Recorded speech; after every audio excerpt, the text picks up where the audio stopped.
Hi, I'm Stephanie.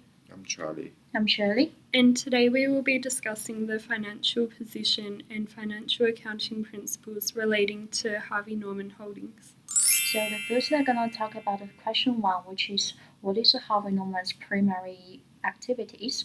Harvey Norman Limited is an Australian-based listed company that has the main activities of selling furniture, beddings, computers, and other consumer electronics.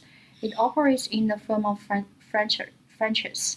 By referring to CRI's tab, it shows that Harvey Norman only has 47 score for its social performance.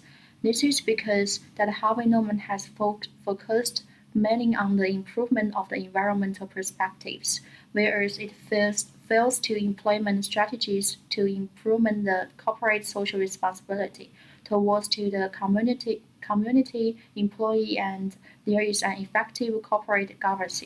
For example, it is reported by Harvey Norman that it has implemented the strategy to monitor the performance from the economic, social, and environmental aspects.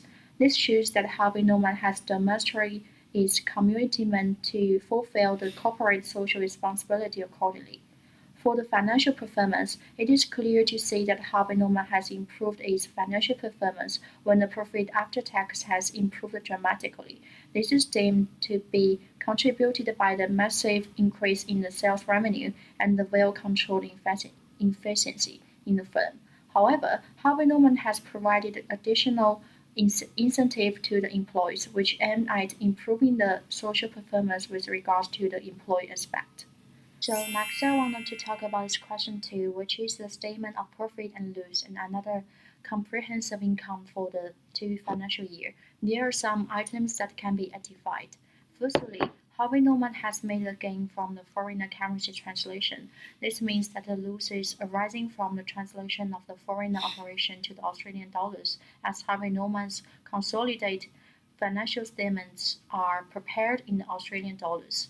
In addition, there are gains from the net fair value on available for sales investment, the net movements on the cash flow budgets, and the revaluation on the land and the buildings arising from the change in the fair value through the revaluation method.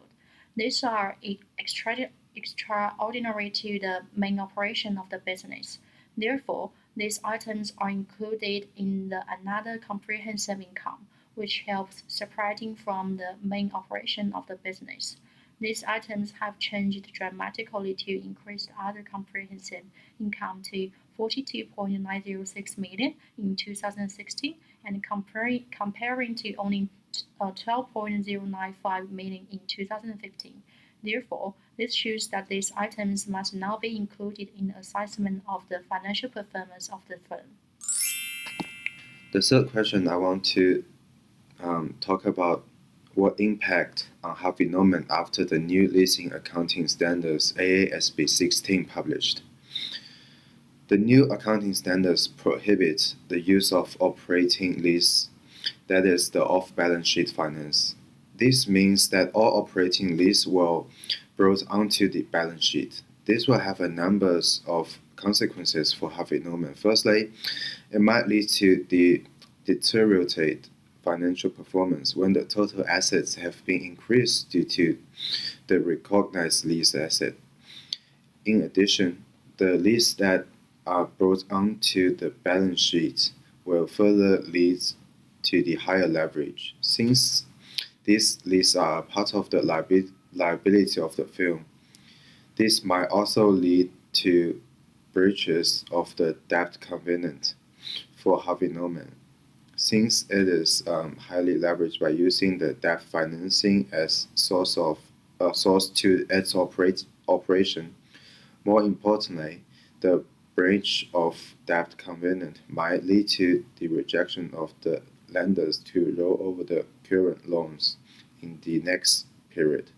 Hence, there's a series of issues faced by Harvey Norman when the new leasing accounting standard are adopted. The fourth question I want to discuss about the intangible asset and goodwill in particular. The annual report from 2014 to 2015 shows following data and information of intangible asset and cash generating units, which is the smallest group of assets that independently generate cash flow and whose cash flow is largely independent of the cash flows generated by other assets. Goodwill in Harvey Norman is estimated by the cost less the accumulated impairment loss, and is not amortized. Goodwill is impairment on annual basis or event occur in the circumstances. Goodwill in Harvey Norman are wished to show some strength of combine which are located in the cash-generating units. Internal generated intangible assets here are capitalized, continuously reviewed for impairment annually. 2014 revenue of sales is 1.5 billion and total intangible asset is 78 million. Turnover ratio of intangible asset is 19.297. 2015 revenue of sales is 1.6 billion and total intangible asset is 84 million. The ratio is 19.205. Revenue of sales increased, intangible asset increased. Ratio stayed at the same level, not accurately, but the ratio can show in some way that Harvey Norman in 2015 has stayed in a position as same as 2014. Property, plant and equipment are non-current assets. Items included in this classification include buildings, land, machinery, vehicles, office equipment, and furniture and fixtures used within a company. After observing the Harvey Norman annual report from financial year 2015 to 16, it is evident that the company measured property, plant and equipment items at fair value. After the initial measurement of property, plant and equipment, there are two subsequent measures: cost model and revaluation model. The revaluation model is preferred to provide a true and fair representation of the company's assets for numerous reasons. First, revaluating fixed assets provides an accurate description of the fair value of the capital goods a business owns. Since revaluations are present in financial accounting statements, these descriptions will be made available to the company's external and internal stakeholders. This information will allow external stakeholders such as banks the opportunity to see the true and fair representation being the current market price of the company's assets before approving loans or making other financial decisions. Secondly, due to the regulated nature of revaluations where the AASB states that revaluations must be made frequently when the asset belongs to a fluctuating market, revaluations will provide frequent updates to the market value or true value of the company's capital. These updates will keep the company's financial statements true and fair as the values are current. In summary, revaluations are made with sufficient regularity so that the accounting value doesn't differ substantially from that which would be determined using fair value at the date of the balance sheet, guaranteeing the true and fair value of the financial statements.